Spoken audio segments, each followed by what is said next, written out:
Just few minutes. ఇది ఒక ఉపమానం, రాత్రికాలం మనం తెలుసుకోవాలి అందరం కూడా. సో ఆ గేట్ దగ్గరికి రాగానే, మెయిన్ డోర్ దగ్గరికి రాగానే ఆ సంఘ పెద్దలు చెప్పారంట, చూడయా ఈ చర్చి నూతనంగా కట్టేమో, ఈ దౌరబంధన మీరు చూడండి ఎలా ఉందో, ఇది బర్మా టేక్ పెట్టి చేసే మీ యొక్క తలుపు చాలా ఖరీదైంది అని చెప్పాడంట. చాలా బాగుంది అన్నాడంట ఆ యొక్క ప్రసంగికుడు.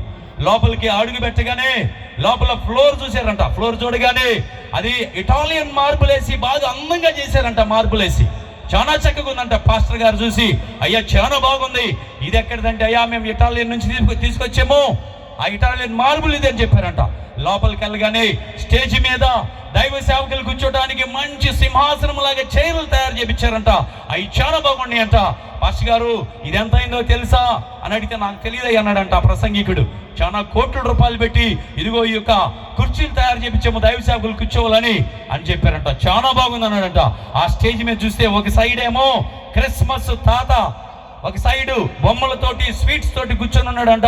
మరొక సైడ్ చూస్తేనేమో మనందరికీ తెలుసు క్రిస్మస్ టైంలో ప్రియులారా, మరియా యేసేపు ఆ దినములలో ఎలా పశువుల పాకలో జన్మించాడో, ఆ పాక యొక్క ఆ పాక అనేసి ఒక డెకరేషన్ చేసి ఆ పాక చుట్టూ లైటింగ్ వేసి మరియా యేసేపుని అక్కడ పెట్టి ఉందంట. బాగా డెకరేషన్ బాగా ఉందంట. అడిగాడంట, ఇది ఎక్కడి నుంచి తెచ్చామో తెలుసా? అమెరికా నుంచి తెప్పించాం, దీన్ని చాలా ఖరీదైంది పాస్టర్ గారు మీరు చూడండి అన్నాడంట.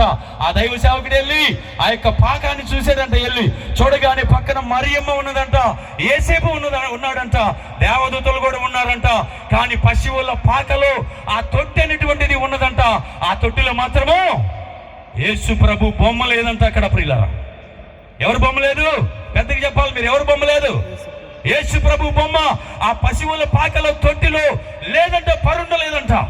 పాస్టర్ గారికి చాలా విచారణ కలిగిందంట. అయ్యా నేను రాగానే తలుపు టేకితో చేసామన్నారు, చూడగానే మార్బుల్ చూస్తే ఇటాలియన్ మార్బుల్ అన్నారు. అదే విధముగా డెకరేషన్ బాగా చేశారు, బొమ్మలు తెచ్చారు, క్రిస్మస్ తాత ఉన్నాడు. కానీ ఆ పశువుల ఆ శాలలో పశువుల తొట్టిలో యేసు ప్రభు బొమ్మ లేదు కదా అన్నాడంట. ఆ పెద్దలు అన్నారంట, కమిటీ వారు అన్నారంట, అయ్యా యేసు ప్రభు చాలా కాలం నుంచి మా సంఘంలో లేడు, వెళ్ళిపోయాడయ్యా, అది మిస్ అయింది. మేము చెబుతా ఉన్నాం పాస్టర్ గారికి చాలా సందర్భాల్లో. అయ్యా ఏమిటి అంటే ఆయన పట్టించుకోలేదు. పాస్టర్ గారు కూడా, కమిటీ వాళ్ళు కూడా ఎవరు ముందుకు రాలేదు. ఆ బొమ్మను తీసుకొచ్చి ఆ పాకలో పెడదామంటే ఎవరు ముందుకు రాలేదయ్యా. కాబట్టి యేసు ప్రభు మా దగ్గర నుంచి ఎప్పుడో మిస్ అయ్యాడని చెప్పారంట. మీకేమర్థమైంది చెప్పాలి ఇప్పుడు? ఏమర్థమైంది? చాలా మంది జీవితంలో అన్ని ఉన్నాయి కానీ యేసు ప్రభు మాత్రము లేడు. ఒప్పుకుంటారా లేదా? ఈ రాత్రి క్రిస్మస్ అంటే అలంకరణ, డెకరేషన్. ఒక సామెత చెబుతున్నారు, క్రిస్మస్ అనగా ఒంటి పండుగ, పంటి పండుగ, ఇంటి పండుగ అని. అది మాత్రం జరుగుతుంది కానీ నిజమైనటువంటి యేసుక్రీస్తు మన హృదయంలో జన్మించాలి. అందుకే నేను ఇందాక చెప్పాను మీకు, క్రిస్మస్ అంటే ఏదో ట్రెడిషనల్ ఫెస్టివల్ కాదు, ఇట్ ఈజ్ స్పిరిచువల్, ఆత్మీయమైనటువంటిది. మన హృదయంలో యేసు జన్మించాలి. ఈ రాత్రి కాలం ఆ యేసు ఇక్కడ వచ్చినటువంటి వారి హృదయంలో జన్మించకపోతే పిల్లరా మనం ఎప్పుడు మరణిస్తామో మనకు తెలియదు. మరణించే లోపు యేసు ప్రభుని మన హృదయంలో చేర్చుకోకపోతే నిత్య నరకమైనటువంటిది ఎదురు చూస్తుంది. కాబట్టి రాత్రి మనందరం కూడా ఆ యేసుని గురించి తెలుసుకొని, ఆయన ఎందుకు వచ్చాడో తెలుసుకొని, ఏమి చేయడానికి వచ్చాడో తెలుసుకొని, మనము కనుక మారు మనసు పొందగలిగితే దానివల్ల ప్రయోజనం ఉన్నదని ఈ రాత్రి కాలం ప్రేమతో మీ అందరికీ తెలియపరుస్తున్నా. Thank you. మన మధ్యలో దైవ సేవకులు ఉన్నారు. దేవుని యొక్క